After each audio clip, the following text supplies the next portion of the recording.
Bueno, ¿qué tal? Buenos días. Mi nombre es Lucía. Yo voy a estar junto con ustedes hoy presentando una breve introducción a MongoDB. La idea de esta Practia Academy, Practia Talk, es que, bueno, puedan llevarse una idea de qué es Mongo. Em, s- la preparé justamente para que puedan ver los aspectos generales y puedan ver que es realmente muy fácil de usar pese a que tiene ciertas diferencias con una base de datos relacional. Em, bueno, nada, vamos a empezar. Bueno, como dijimos recién, mi nombre es Lucía Zampayo, soy líder de tecnología dentro de Practia. Estoy en general con proyectos de cloud, tanto en Azure como en GCP últimamente. Así que vamos a ver un poquito la agenda de hoy. Vamos a arrancar con una introducción y un par de notitas sobre qué es MongoDB. Vamos a estar recorriendo todo lo que es DAS, que es Database as a Service, y lo que ofrece Mongo para esto.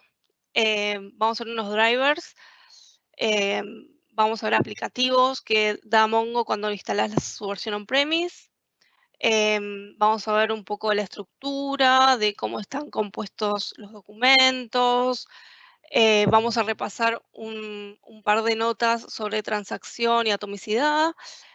Vamos a hacer un foco en réplica y sharding, porque son una de las grandes ventajas, digamos, que tiene Mongo cuando hablas de base de datos no relacional. Vamos a ver una breve nota sobre índices. Algunas desventajas, después vamos a hacer una demo y tenemos una sección de preguntas y respuestas. Así que si tienen alguna pregunta, hay un chat que está disponible en Teams. Pueden ingresar la pregunta y cuando lleguemos a esa sección las vamos a ir leyendo todas. Bien, bueno, como hablábamos recién, empezamos por qué es Mongo. El nombre viene del inglés humongous, que es tipo enorme, y es justamente porque está pensado para hacer un motor de base de datos de, de que almacene gran cantidad, que pueda recuperarlos con mucha velocidad, pueda ser muy performante en ese sentido. Como dijimos recién, es una base de datos no SQL, con lo cual vamos a tener que sacarnos un poquito la estructura que venimos viendo de tablas, filitas, columnas, y eso va a cambiar. Está orientado a documentos, hay distintos modelos de NoSQL, en particular Mongo está orientado a documentos y trabaja con documentos como estructuras, eso lo vamos a ver bien en detalle en un ratito. Bueno, nada, es de código abierto y escrito en C++, con lo cual cualquier persona puede ir y hacerse su versión de Mongo. Los archivos, perdón, los documentos, esto que estábamos hablando, están hechos en Bison. Bison es justamente como un JSON extendido para hacer una como representación binaria, digamos. La idea de esto es poder justamente optimizar la velocidad en la recuperación de los datos. Si bien podemos trabajar con archivos de JSON, cuando los almacena, MongoDB usa Bison.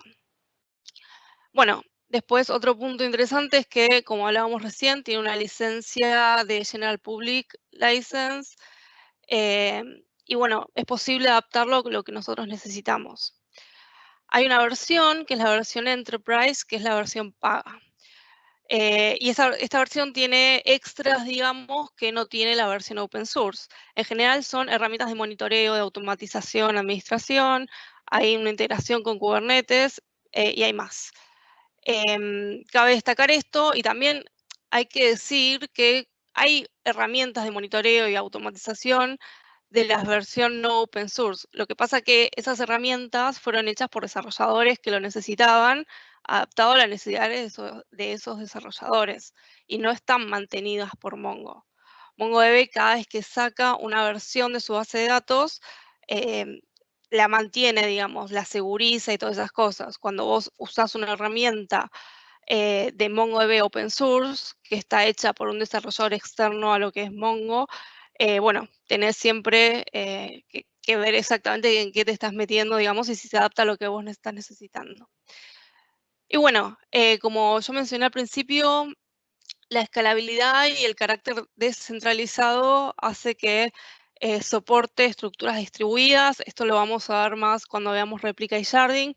Pero bueno, básicamente la idea es que se puede escalar horizontalmente sin mayores inconvenientes. Es bastante fácil de hacer. Yo no sé si nos va a dar tiempo hoy a hacer una demo sobre esto, pero nada, son un par de comandos y te crea solo los sharding, los réplicas, ese tipo de cosas. Bien, ahora vamos a hablar de Database as a Service. MongoDB ofrece una solución, o sea, vos podés contratar MongoDB para que ellos te administren tu base de datos en la nube. Pero si no, también tenés a los grandes proveedores de cloud, como es AWS, GCP y Azure, que tienen un servicio de MongoDB. Es decir, que vos no te ocupás de nada de lo que se refiere a la administración, solamente te ocupás de usar la base de datos para chequear tus datos, para conectarte a las aplicaciones y ese tipo de cosas. Pero todo lo que refiere a administración se ocupan los proveedores. Ahí yo les dejé, bueno, primero tenemos un link que es la calculadora, digamos, de esto, y después hay un screenshot de lo que es la calculadora y cómo te ofrece, digamos, para que vos veas qué es lo que necesitas. Todos estos precios están hechos según el filtro que vemos ahí. Hay, nada, distintas excepciones. Algunos más, algunos menos, pero bueno, traté de comparar que todo sea más o menos equitativo para poder hacer una comparación. Por ejemplo, GCP o AWS no te ofrecen 3,75 GB de RAM, te ofrecen 4. Pero bueno, nada, traté de marcarlo todo para que sea comparable. Y vemos que no hay mucha diferencia. Y de todas maneras, esto que yo busqué en particular es algo bastante grande para lo que es infraestructura, no es algo chiquito, digamos. Bien, drivers. Yo mencioné drivers porque, bueno, me parece muy importante. Los drivers son los conectores a nuestras aplicaciones.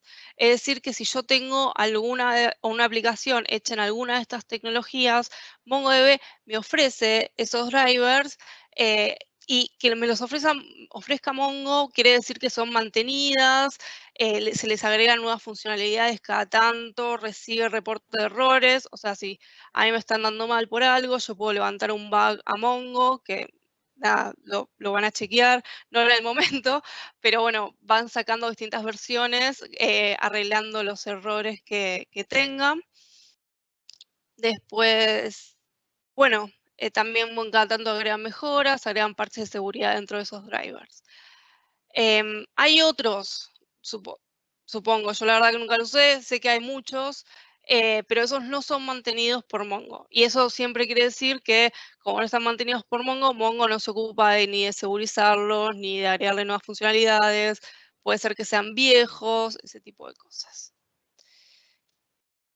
Siguiendo, yo acá estoy mencionando unos aplicativos que ya ahora empezamos a hablar un poco de lo que es on-premise, o sea, como administrador de una base de Mongo. Y cuando yo me instalo Mongo, que van a tener que creerme en esto, pero es bastante next, next, next, next. Hay una parte que te pregunta si lo querés instalar como un servicio o si no lo querés como un servicio, porque puede ser un servicio que corra particularmente para Windows. Al margen de eso, lo que tenemos acá son los aplicativos que se instalan y son importantes. Después cuando hagamos la demo vamos a ver alguno de estos, pero básicamente cuando yo lo instalo, me instala un cliente, que es el Mongo, a secas, el servidor, que es el MongoDB, que es el que me va a dar el motor de la base de datos, y después, bueno, cuatro herramientas, digamos, para hacer migraciones y backups. La diferencia entre el Mongo Export, Import con el Restore y Dump es que el Restore y Dump manejan archivos BSON, con lo cual yo puedo usarlos como herramienta de backup. No es así como con los formatos de JSON. ¿Por qué? Mongo no lo recomienda porque JSON te va va a ser mucho más grande y para hacer el restore y ese tipo de cosas siempre tarda más que si fuera un archivo BSON porque es lo que usan ellos. Entonces, está bueno como herramienta de exportación o de importación en Mongo Export o el Mongo Import, pero para herramientas de backup siempre elegimos el Mongo Restore y el Mongo Dump. Después, Mongos es un enrutador de consulta que cuando veamos la parte de Jardín lo vamos a ver un poco mejor.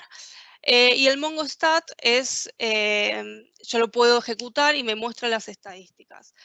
Todo lo que son estadísticas son configurables. Yo puedo decir con qué nivel de detalle quiero que me lo muestre, digamos. Pero bueno, hoy no, eso no lo vamos a ver. Pero bueno, sepan que tiene ese aplicativo que se puede instalar y lo puedes usar.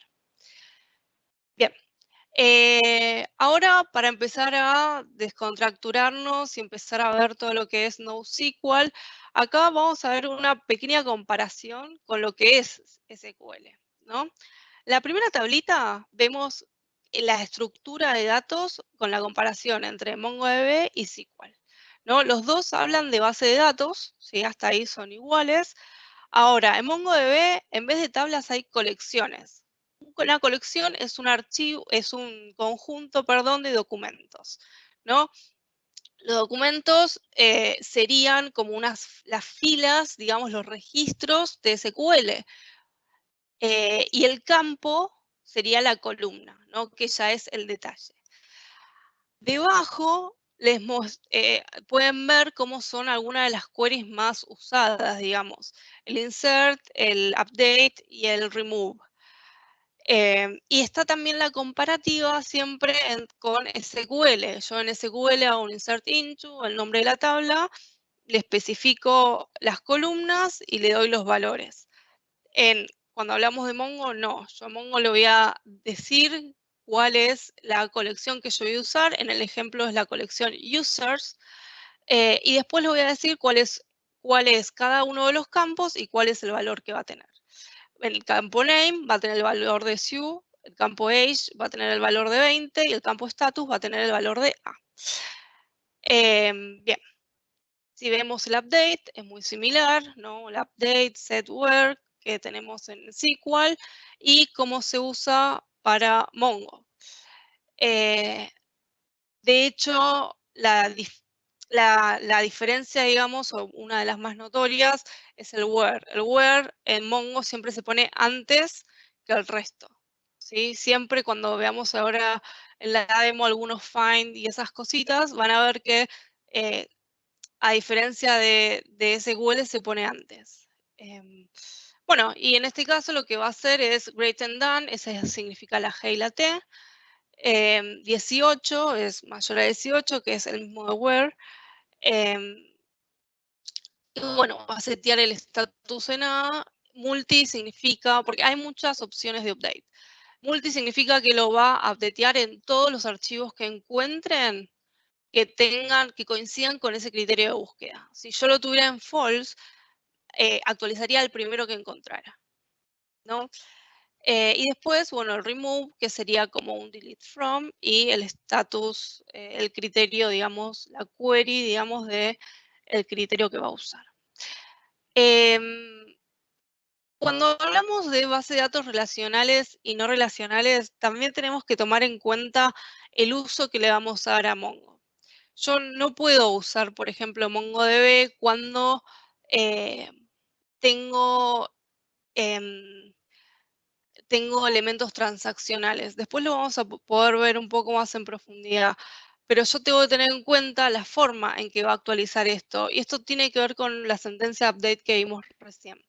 Cuando yo genero documentos por la distribución que tiene, y eso es lo que vamos a ver después, no me quiero adelantar, pero lo tengo que tener siempre a consideración. Y si vamos un poquito más acá, esto es a lo que me refiero. Yo cuando armo mi estructura de datos en MongoDB, tengo que empezar a pensar un poco en qué es lo que, qué queries voy a querer hacer. Yo como programador, o por lo menos tengo que poder hablar con un programador, digamos, tiene que haber una relación directa con un administrador de base de datos y programador. ¿Por qué? Porque yo en este caso, yo voy a necesitar hacer dos select distintos o dos find distintos según lo que yo necesito que me traiga, ¿sí? ¿Por qué? Porque no hay joins cuando hablamos de este tipo de base de datos. Existe una función muy similar, pero no está buena usarla porque eso me saca performance y me saca un montón de cosas. Entonces, si yo pienso, por ejemplo, en lo que tenemos acá, vayamos al modelo que yo tengo de JSON que dice el nombre Miguel, apellido Prada, edad 39 y las aficiones, ¿no? Música, ciclismo, baloncesto, etc. Y adentro tengo los amigos, los nombres de los amigos y la edad de cada uno. Esto tiene que ver con cómo voy a desarrollar mi aplicación. Si yo sé que cada vez que yo entro a mi aplicación voy a querer ver los amigos de Miguel, entonces probablemente yo tenga que embeber el documento amigos dentro de este documento que sería el documento persona, ¿no? Entonces yo tengo el documento personas que tiene los datos de la persona, el nombre, el apellido, la edad, qué es lo que le gusta y amigos. Yo podría tener un ID amigo para que lo vaya a buscar. Pero ¿qué pasa? Eso, si yo siempre voy a querer ver los amigos, es poco performante. En cambio, si yo sé que solamente voy a querer ver los amigos cuando entro a una pestaña en particular o cuando voy a algún sitio muy particular, o sea, no es algo que se da siempre, entonces por ahí no me conviene tenerlos ahí embebidos. Por ahí me conviene tenerlos como se llama, en otro documento y hacer una nueva query cada vez que el usuario me entre a esa pestaña en particular. Bien. Se me fue un poco el formato en esta GPT. Bueno, ahora vamos a hablar un poco de transacciones y atomicidad. Para MongoDB, una operación tiene como atomicidad, digamos, un solo documento. Esto quiere decir que cuando yo hago un update normal, como los que vimos en el ejemplo, va a ir tomando cada uno de los documentos, modificándolos y devolviéndomelos. ¿Sí? Si yo tengo algún error entre que hace eso, no lo va a modificar todos los documentos hasta el error. ¿Sí? Y ese documento que estaba modificando cuando falló la conexión, por ejemplo, va a quedar sin ser modificado. Yo puedo manejar estas transacciones, puedo decir, ¿no? Esto de todo o nada, yo le puedo decir, bueno, si falla, hacelo igual, digamos, o si falla, no, o sea, cortalo donde falló y listo. Todo esto tiene que ver con el modelo de datos que yo estoy eligiendo. Piensen, por ejemplo, en Facebook. Cómo son cuando no me trae siempre exactamente lo mismo, ¿no? Cada vez que entro, Facebook tiene un algoritmo que me va mostrando cosas distintas. Todo esto tiene que ver con cómo es que se va buscando, cómo es que se va populando esa información. Y esto de las transacciones de todo o nada, hay veces que por ahí sí me conviene actualizar todo. Supongamos que yo creo un nuevo campo. Crear un nuevo campo en MongoDB es sumamente sencillo, solamente tengo que agregarlo en un documento. No es como en SQL que si creo una columna, tengo que ocuparme de completarla o de si acepta nulls o si no acepta nulls. Supongamos que yo soy Facebook y yo quiero agregar a la información personal el número de zapatos que usa la persona, de calzado que usa la persona. Si yo quisiera hacer eso, no tengo completos todo el calzado de todas las personas que hasta ahora estuvieron usándolo. Pero yo puedo agregar el campo y en los que lo tenga, mostrarlo. Y en los que no lo tenga, no mostrarlo. ¿Sí? Entonces, en ese caso, yo, no sé, puedo hacer una estimación y decir que determinada, no sé, que los que compran determinada zapatería es para talles mayores a 47. Bueno, 47 es muy grande, me parece, como en 39, digamos. Bueno, entonces puedo hacer, no sé, algo así y decir, bueno, si los encuentra, que lo actualice, si no lo encuentra, no lo actualice, según el criterio de búsqueda. Porque puede ser que, nada, si yo lo obligo a que me haga el update en todos los documentos, puede ser que haya documentos que me falle por algún tema. em, Me es difícil explicarlo sin nombrar SQL. Pero bueno, nada.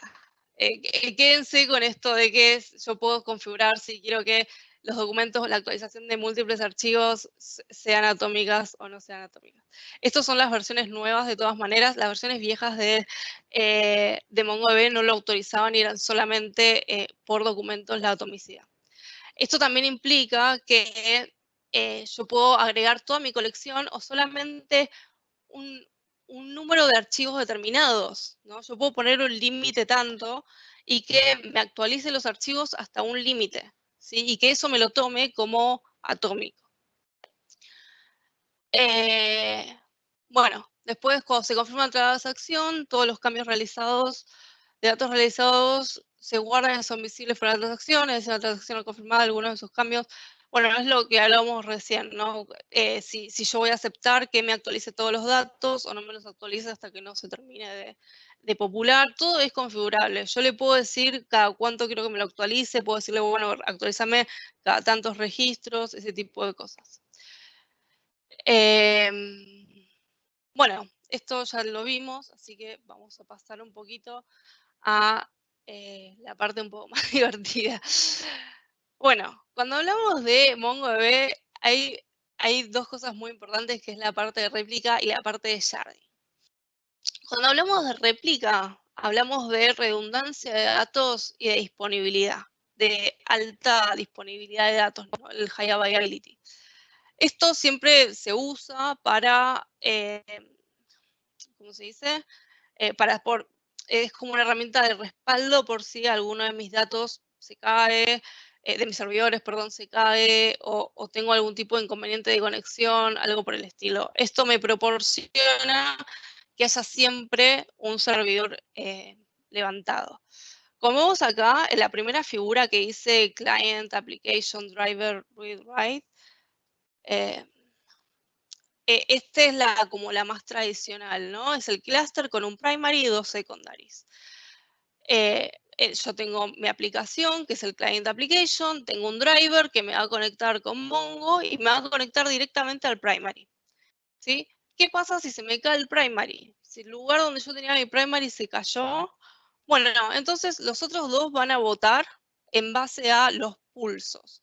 Los pulsos son como un ping, mini ping que manda a los servidores cada 2 segundos aproximadamente. Y en base a cómo vienen esos pulsos, es que cuando el primary se caiga, los otros dos van a elegir entre uno o el otro. Si yo tuviera 3 secondaries, ¿no? Tendría un primary celestito con 3 secondaries en verde. Los 3 van a votar y van a decidir cuál va a ser el primary, no va a ser uno de los dos. ¿Qué pasa?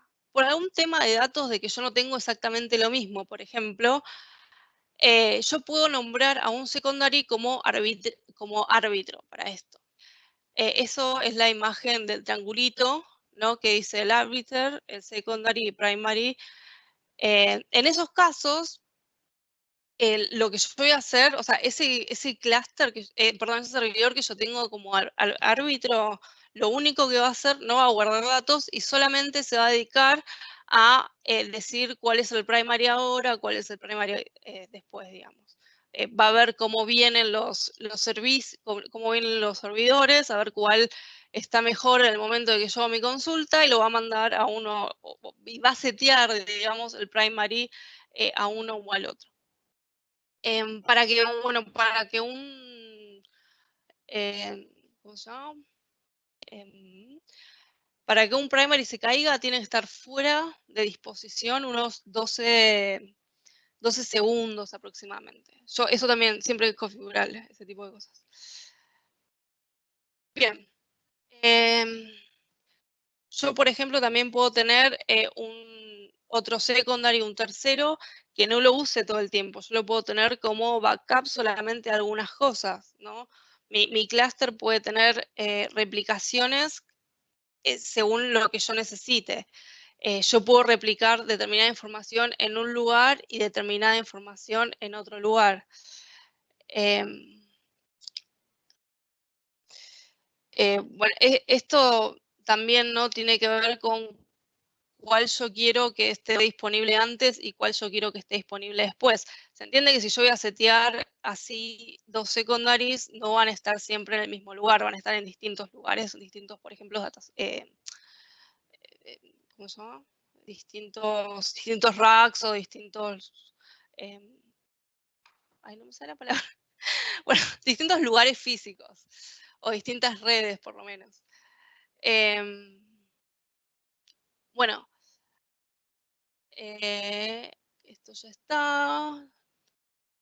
Vamos a seguir entonces a la parte de sharding. Bueno, sharding es justamente un método que sirve para distribuir los datos a través de múltiples máquinas. MongoDB utiliza fragmentación para permitir la implementación de conjuntos de datos muy grandes y operaciones de alto rendimiento. ¿Esto qué quiere decir? Esto quiere decir que si yo, por ejemplo, tengo los datos de Brasil en Brasil y de datos de Argentina en Argentina, porque tengo la misma cantidad de datos o una cantidad de datos similar, yo puedo elegir que mis jardines se organicen así, ¿sí? Pero, por ejemplo, también puedo distribuirlos, lo tengo que distribuir en base a lo que usa mi aplicación, ¿no? Yo no puedo poner en un jardín 20 colecciones de 7 gigas y en otro un solo giga, porque no tiene sentido. La idea es que me quede lo más parejo posible. Para eso es que está la Shard Keys. Que justamente sirve para distribuir los documentos de la colección en fragmentos. La shard key la elijo yo, puede ser una o varias shard keys. Si mi shard key yo la quiero cambiar, no voy a poder cambiarla, voy a tener que crear de vuelta el sharding. Bueno, y ahora vamos a ver un poco en profundidad, ¿no? ¿Qué son estos, la diferencia entre los celestes, el naranjita y los verdecitos? El que dice mongos, que son los celestes, que están como router, lo que van a hacer es justamente el routador de consulta. ¿Se acuerdan que vimos al principio? Ese servidor lo que me va a hacer es proporcionarme la interfaz con la aplicación, chequear cuál es la query que me están haciendo y eso va a pasar a mi config server. El config server lo que tiene adentro es metadatos y ajuste de configuración para el clúster. Es decir, que si yo los estoy separando, por ejemplo, geográficamente, en el config server yo voy a tener cuáles son mis metadatos de, de eso, ¿no? De, bueno, si el campo país dice Brasil, entonces que se vaya a el shard número 1. Si el campo país dice Argentina, entonces que se vaya al shard número 2. Esas configuraciones son las que están en el config server. Esto, como dijimos, es como la arquitectura modelo. Yo puedo tener un config server dentro de y un router en el mismo servidor, no hay problema. O sea, yo puedo tener todo dentro de una máquina si quiero. Pero bueno, la forma correcta o la forma propuesta por Mongo para que todo funcione lo mejor posible es esta. Y esto también tiene que ver con lo que hablamos antes de la replicación, ¿no? Fíjense que cada uno dice réplica set. Entonces, cada shard adentro va a tener un clúster como el que vimos antes. Cada shard va a tener un primary y varios secondaries de acuerdo a lo que yo necesito. Por ahí, por ejemplo, la Unión Europea y distintos países, bueno, por ejemplo, el gobierno de Argentina no deja que su información esté fuera del territorio argentino. Entonces yo estoy manejando información gubernamental, ese shard y ese réplica set seguro van a estar en Argentina, ¿no? Entonces yo puedo tener un shard especial solamente para Argentina y el otro administrarlo con otra shard key, ¿sí? No hay problema.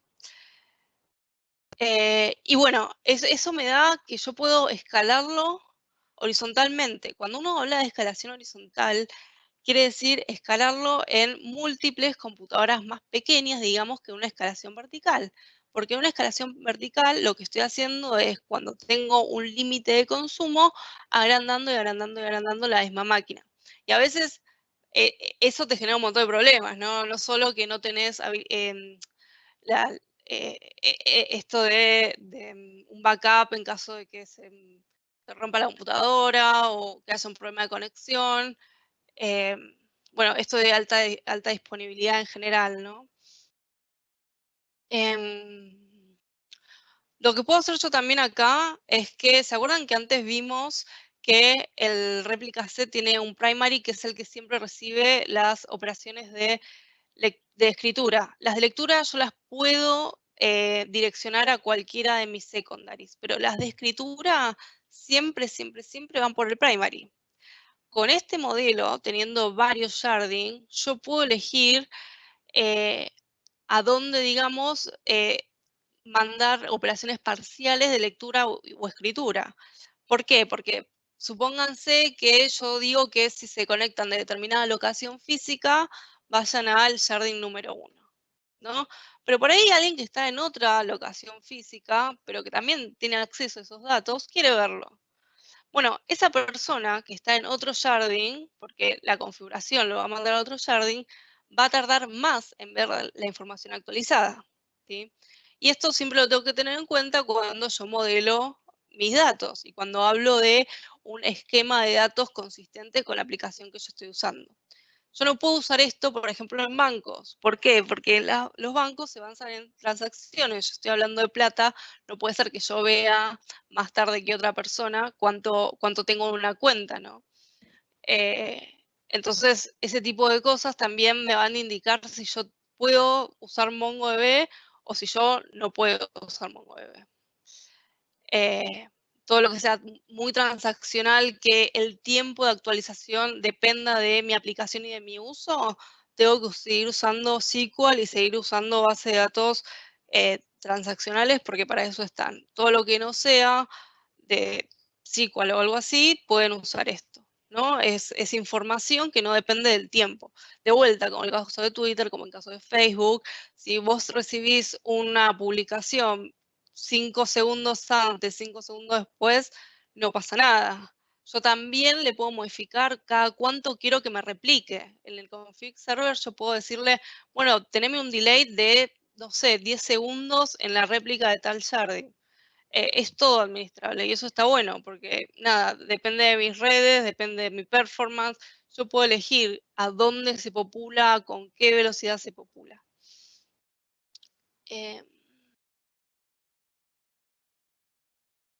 Bueno, de vuelta al tema de las shard keys, es muy importante elegirlas antes de empezar a armar mi jardín, porque yo no puedo después elegir otras. Sí, lo que puedo hacer es cambiar el valor de la shard key. O sea, yo elegí como shard key el campo nombre. Bueno, yo puedo cambiar el valor de ese nombre. No va a ser único para siempre. Pero no puedo cambiar que en vez del nombre sea el documento, por ejemplo. Bueno, acá entramos en la parte de índices.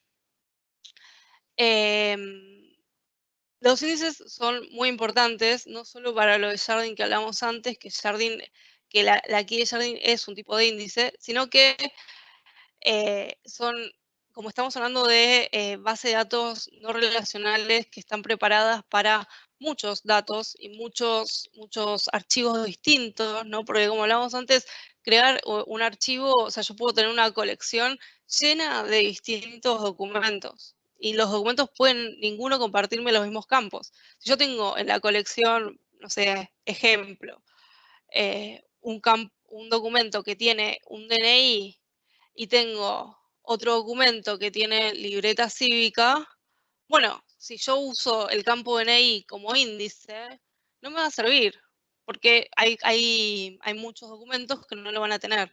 Bueno, no sé cuánta gente tiene libreta cívica, pero bueno, el punto es que si yo tengo DNI o número de empleado, y algunos tienen uno y algunos tienen otro, no me va a servir como índice. Bueno, y estos tipos de índices distintos y las propiedades que tienen los índices de Mongo son los que nos ayudan a poder navegar con gran velocidad todos los documentos que yo necesito. Si yo no le pongo ningún índice, el índice default es el Object ID, que se llama, que es este _ID. Ese _ID lo pone por default MongoDB y es el que usa como índice default. Esto hace que si yo quiero buscar algo por un criterio de búsqueda determinado, me tenga que ir abriendo documento por documento por documento a ver qué hay adentro, ¿no? Y bueno, y eso me saca toda la performance que yo podía llegar a tener. Bien. Los índices están definidos a nivel de colección. Eso no quiere decir que si yo tengo dos colecciones que tienen los mismos campos, pueda usar también el mismo índice. Por supuesto que puedo, pero lo tengo que definir siempre a nivel colección. Y esto de que admite índices en cualquier campo o subcampo, quiere decir que, como vimos antes de los datos embebidos, que dentro se acuerdan del documento de persona, yo tenía los subdocumentos amigos. Bueno, yo puedo hacer un índice por algo que yo tenga, un campo que yo tenga dentro de un subdocumento. Recuerden que los índices son adaptables a las queries que yo voy a tener. Yo puedo tener muchos índices y puedo usar el que yo quiera de acuerdo a la query que yo esté usando, ¿no? Yo puedo decirle a esta query, bueno, vos usate tal índice o vos usate tal otro índice. Eso también siempre se puede. Bueno, tipos de índices, ahí tenemos los que hay. Uno que es, bueno, el que hablamos recién de un único campo, el índice compuesto, que es esto de los subcampos. El índice múltiple, que ya deja de ser, que la diferencia, digamos, que tiene con el índice compuesto, es que los múltiples son dentro de un arreglo, ¿no? Digamos que yo tengo un vector que se llama nombre y dentro tengo dentro del vector tengo, no, pongamos otro ejemplo. Digamos que mi vector se llama persona y dentro del vector persona tengo las posiciones nombre como 0 y apellido como 1. Entonces yo puedo crear un índice a partir del campo persona en la posición 1 o el campo persona en la posición 0. ¿No? Supóngase que va a ser más performante usar el apellido. Entonces voy a crear mi campo de índice múltiple en persona. ¿Cómo se llama? Persona, apellido, o sea, persona, posición 1. Índice geoespacial, que es lo que hablábamos recién, de según la ubicación que tenga, es donde el índice lo va a tomar. O sea, lo puede leer, digamos, como coordenada. Índice de texto, yo puedo tener índices por valores que no sean numéricos.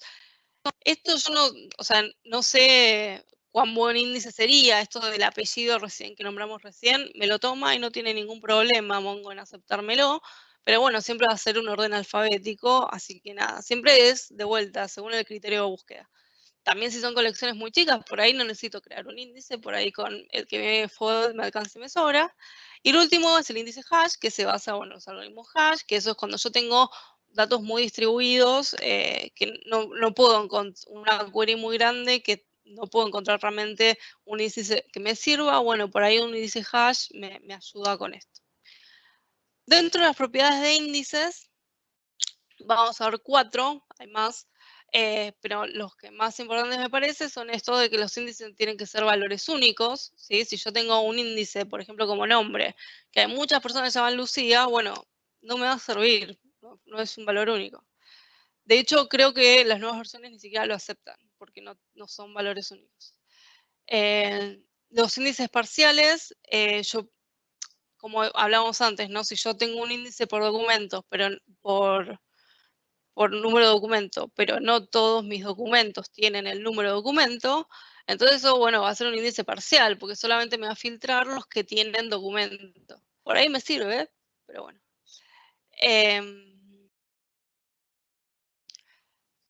Bueno, esto también, la dispersión tiene que ver esto con los índices parciales. Y el índice TTL es un tipo de índice que lo que hace es eliminarme automáticamente los documentos de una colección después de cierto periodo de tiempo. Si yo creo un índice, le digo que va a ser TTL y, por ejemplo, no sé, yo estoy logueando en MongoDB las actividades de mi servidor. Y yo no quiero llenarme de datos de actividades, yo quiero, no sé, los últimos 2 días. Bueno, con el índice TTL puedo decirle que cada 48 horas me los vaya borrando. Acá, dentro de la imagen, ¿no? Podemos ver cómo sería una query normal con un find normal. Acuérdense que mi colección que yo estoy usando de modelo se llama users. El find es como el select de SQL. El criterio de búsqueda, yo le estoy diciendo que mi score tiene que ser less than, o sea, menor que 30. Y le estoy diciendo que me lo ordene -1. Yo le puedo Para Mongo en general, digo en general porque si estoy usando índice de texto no aplica, pero el orden del índice lo podés predefinir. A veces que sirve, a veces es exactamente lo mismo. Bien, vamos a ir ahora un poquito a la demo. Déjenme que vamos a compartir la otra pantalla.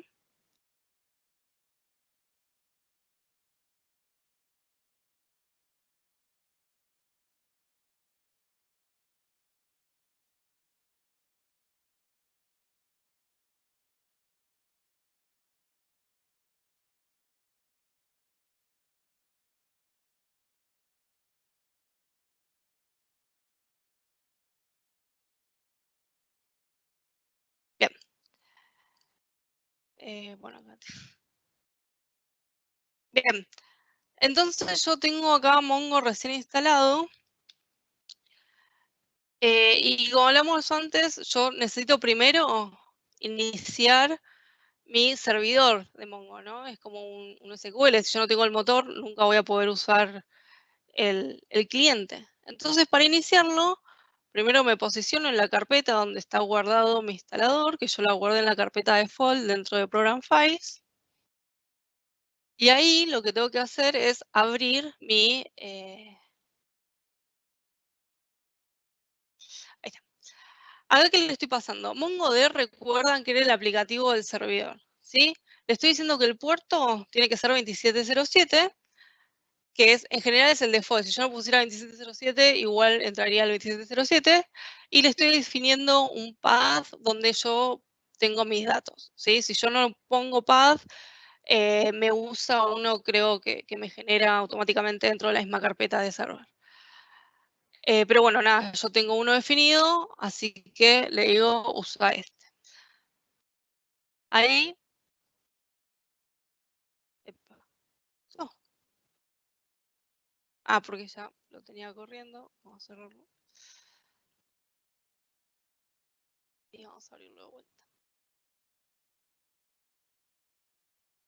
Bien, voy a posicionar de vuelta la carpeta y voy a correr de vuelta el MongoDB. Bien, entonces así es que está corriendo. Entonces yo esta ventana la tengo que dejar, porque la tengo que dejar corriendo. Entonces ahora voy a entrar al cliente desde otra ventana. Para entrar al cliente voy a hacer lo mismo, voy a posicionar en la carpeta donde yo tengo mis aplicativos y le voy a decir que use el cliente Mongo. Ahora, donde dice localhost, yo podría poner el IP, por ejemplo, de un servidor. Y donde dice port, yo podría poner otro puerto si no estuviera usando el default. Bien, yo acá puedo poner un usuario y una contraseña si es que tuviera algún nivel de seguridad. Yo en este caso no tengo nivel de seguridad, así que ahí entré. Y ahí me habilitó esta flechita que es que me habilitó la consola. ¿Sí? Entonces yo ahora quiero ver qué base de datos tengo. Entonces hago un use dbs. Perdón, show dbs. Ahí va. Y ahí veo que tengo las tres bases de datos que se me instalan cuando yo instalo Mongo, que es la de administración, la de configuración y una local. Digamos ahora que yo voy a cambiar, yo quiero usar, vamos a ir un poquito más rápido, voy a usar, o sea, para crear una base de datos pongo use Lucía. Y ahí me creó la base de datos. Ahora, digamos que yo quiero crear una colección. Entonces yo tengo que venir acá. Una cosa importante. Fíjense que yo pongo shows DBs, no me aparece nada. ¿Pero esto qué significa? Eso significa que no tengo nada dentro. Cuando yo cree una colección, ahí sí lo voy a poder ver. Y yo para crear una colección, corro este comando. No, este no.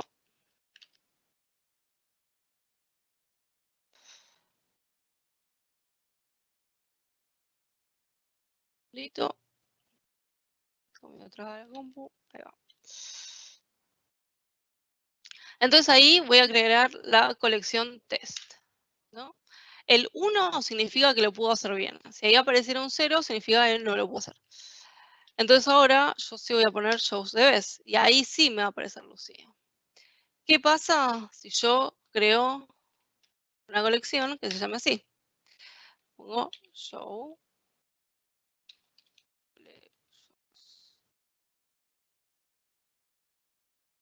collections, lo escribí mal.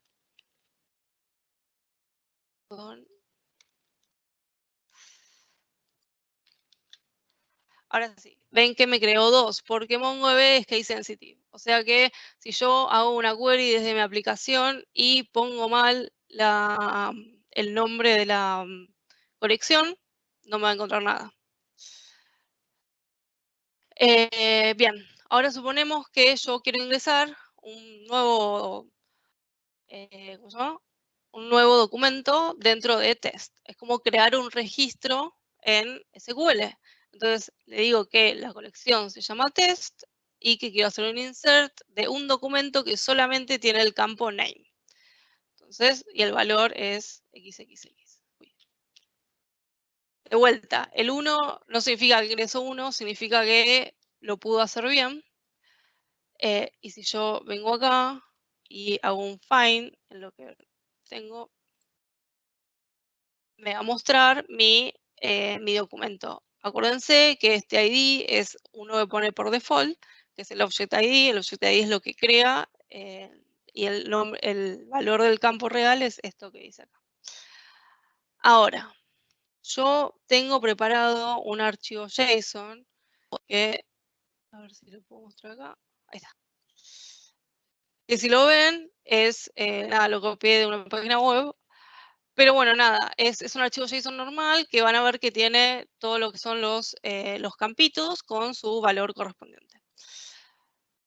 Ahora supónganse que yo quiero hacer el import de esto. Bueno, entonces yo me abro otra consola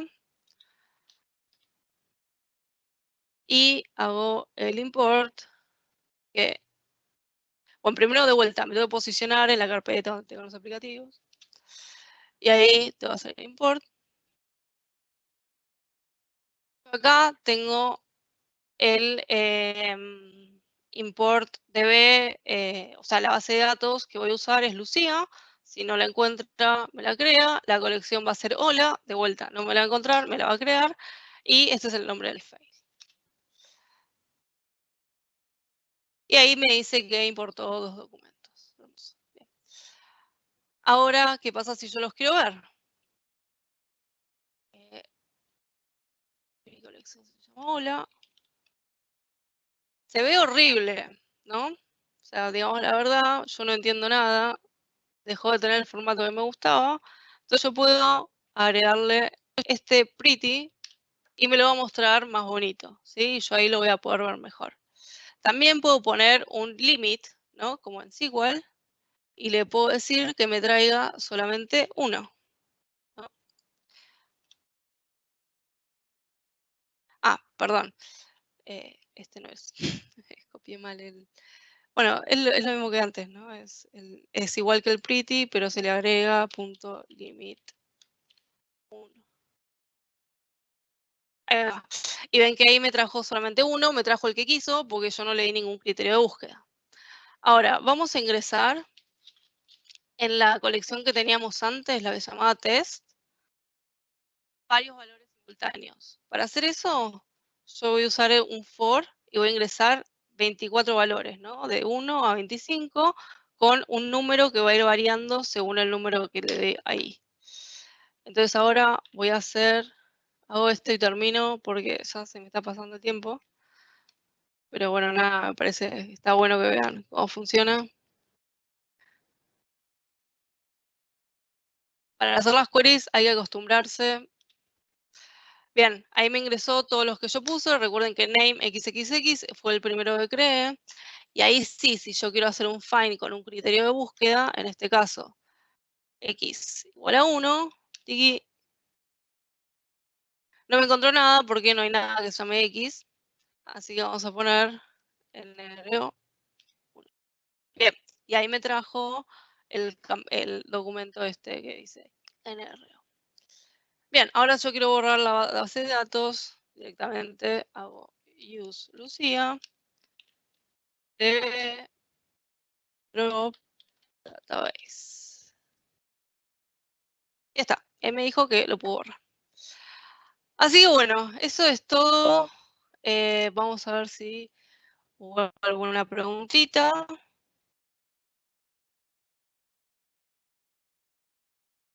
Teniendo en cuenta que se pueden agregar campos nuevos a documentos, ¿de qué forma saber cuáles son los campos disponibles a utilizar en la colección, ya que un documento puede tener 2 campos y 225?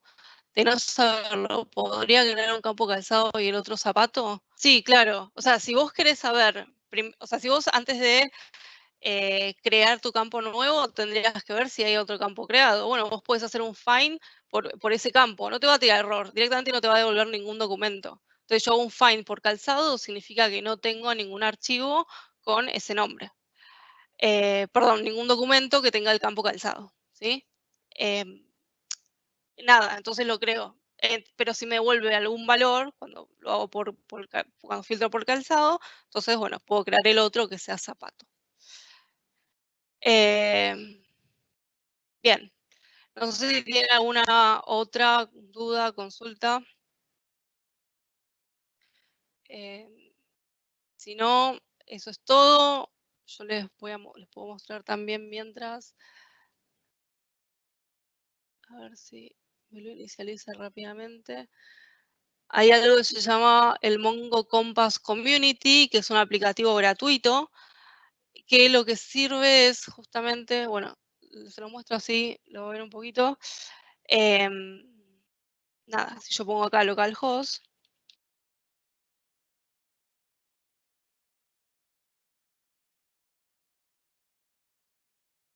pará, tengo que poner toda la conexión.